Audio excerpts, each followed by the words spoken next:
নমস্কার বন্ধুরা, mixed views and সোমার পাকশালায় আপনাদের সবাইকে স্বাগত। আপনারা থাম্বনেল দেখে অবশ্যই বুঝতে পেরে গেছেন যে আজকের কি রেসিপি আপনাদের সাথে শেয়ার করতে চলেছি। একদম ঠিক, আজকে আমি ব্রেড চিজ বল আপনাদের সাথে শেয়ার করব। এই সুন্দর রেসিপিটি কিভাবে বানাবেন এবং কতটা সহজ এই রেসিপিটি সেটিও আপনারা পুরো রেসিপিটি দেখলেই বুঝতে পারবেন। ভীষণই তাড়াতাড়ি হয়ে যায় আর খেতেও কিন্তু অসাধারণ হয়। তো চলুন, এই ব্রেড চিজ বল বানানোর জন্য আমি এখানে নিয়েছি বেশ কিছু ব্রেড। এখানে আটা বা ময়দার যে কোনো ব্রেড হলেই চলবে।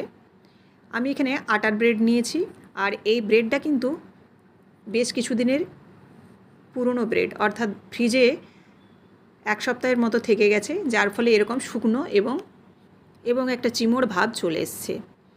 তো আপনারা কিন্তু ফ্রেশ ব্রেড দিয়েও করতে পারেন।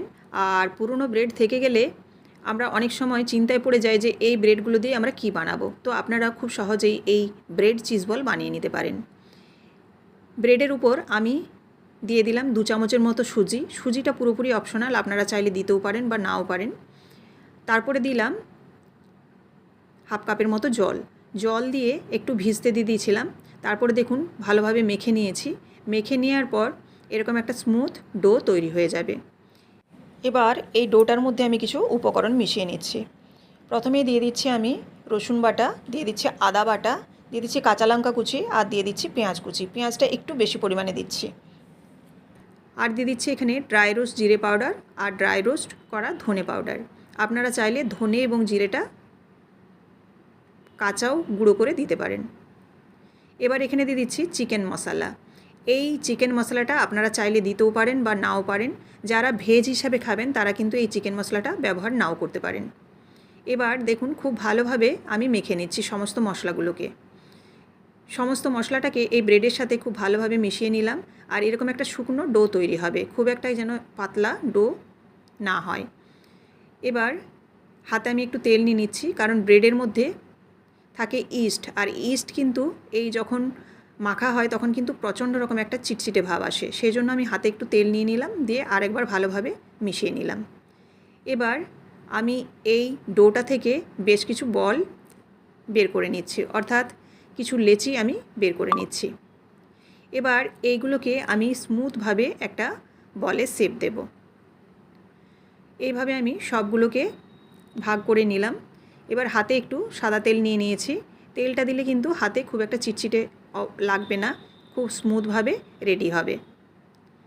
এবার দেখুন এই ভেতরে একটা আমি বাটির মতো করে এক টুকরো চিজ দিয়ে দিচ্ছি। এখানে খেয়াল করবেন চিজটা যেন বেশি পুরনো না হয়। বেশি পুরনো যদি চিজ হয় তাহলে কিন্তু মেল্ট হবে না, একটা রাবারি টাইপের ভাব চলে আসবে। তো অবশ্যই চেষ্টা করবেন চিজটা যেন একটু ফ্রেশ হয়। আমি এইভাবে দেখুন চিজটা টুকরো করে দিয়ে বলগুলো রেডি করে নিচ্ছি। এইভাবে কিন্তু আমি প্রত্যেকটা বলই রেডি করে নেব। বলগুলো রেডি হয়ে গেছে। এবার এদিকে আমি একটা পাত্রে ডিম গুলেছি। এখানে আপনাদের বলে রাখি, যারা ডিম খাবেন না, অর্থাৎ যারা ভেজিটেরিয়ান, তারা কিন্তু এখানে ডিমের বদল কর্নফ্লাওয়ার গুলে নেবেন। আমি ডিমের মধ্যে 1 চিমটে লবণ দিয়ে দিলাম, আর এদিকে দিয়ে দিয়েছি ব্রেড ক্রাম্ব। ব্রেড ক্রাম্বটা একটা প্লেটের মধ্যে ভালোভাবে ছড়িয়ে নিয়েছি।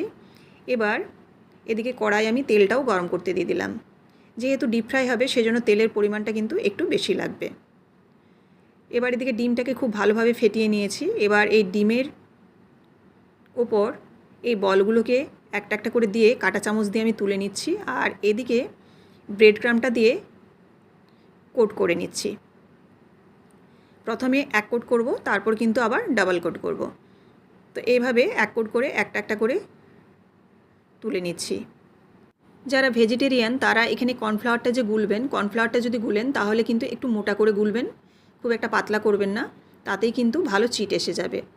তো এখানে আমি ডিম গুলেছি, আপনারা চাইলে কর্নফ্লাওয়ার কিংবা ময়দাও কিন্তু দেয়া যায়। ময়দাও একটু মোটা করে গুলে এইভাবে কিন্তু ব্রেড ক্রামে কোটিং করে নিতে পারেন। তো দেখুন এইভাবে আমি প্রত্যেকটা একবার করে কোটিং করে নিলাম। এবারে সেকেন্ড কোট করব।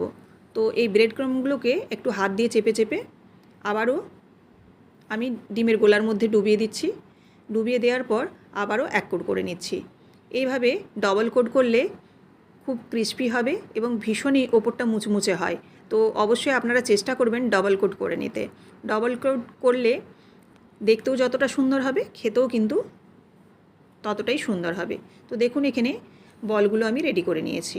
এবার কড়াই যে তেল গরম করতে দিয়েছিলাম সেই তেল কিন্তু গরম হয়ে গেছে। এবার এই কড়ার মধ্যে একটা একটা করে আমি দিয়ে এগুলোকে গোল্ডেন ব্রাউন করে ভেজে তুলে নেব। এই রেসিপিটি কিন্তু ভীষণই সহজ। বাড়িতে যদি পুরনো ব্রেড থেকে থাকে বা আপনারা যদি ফ্রেশ ব্রেডেরও করে থাকেন তাতেও কোনো প্রবলেম নেই, কিন্তু অনেক সময় আমাদের যে প্রবলেমটা হয় যে অনেক সময় ফ্রিজে ব্রেড থেকে থেকে শুকিয়ে যায় এবং সেটা আর কোনোভাবেই খাওয়া যায় না, তখন কিন্তু এরকমভাবে আপনারা চিজ বল বানিয়ে নিতে পারেন। আর ভীষণই ইজি রেসিপিটি আপনারা দেখলেন। বিকেলে স্ন্যাক্স হিসাবে কিন্তু ভীষণই এই রেসিপিটি ভালো যায়। বিশেষ করে বাচ্চারা তো ভীষণ ভালো এই রেসিপিটি খায়। তো আপনারাও অবশ্যই এইভাবে ট্রাই করে দেখতে পারেন। এই রেসিপিটি যদি ভালো লেগে থাকে অবশ্যই লাইক, কমেন্ট এবং শেয়ার করবেন। আর এরকমই রেসিপি পাওয়ার জন্য অবশ্যই চ্যানেলটিকে সাবস্ক্রাইব করে বেল বাটনটি প্রেস করে দেবেন। অবশ্যই একটি লাইক করবেন এবং ভালো লাগলে অবশ্যই একটি কমেন্ট করবেন। আর আরও যাতে অন্যান্য বন্ধুরা এই রেসিপিটি দেখতে পায় তার সুযোগ করে দেবেন শেয়ার করে। তো দেখুন উপর থেকে আমি একটু বিট নুন ছড়িয়ে দিচ্ছি আর আপনাদের একটা কেটে আমি অবশ্যই দেখাচ্ছি। আপনাদের আগে যেটা আমি বললাম যে চিজটা অবশ্যই আপনারা একদম ফ্রেশ ব্যবহার করবেন, তাহলে চিজটা কিন্তু খুব ভালোভাবে মেল্ট হবে। আমার যেহেতু অনেক দিনের পুরনো চিজ ছিল সেজন্য কিন্তু একটা রাবারি ভাব এসে গেছে, খুব একটা মেল্ট করেনি। আবারও আপনাদের সাথে দেখা হচ্ছে নেক্সট রেসিপিতে। সবাই ভালো থাকবেন, ধন্যবাদ।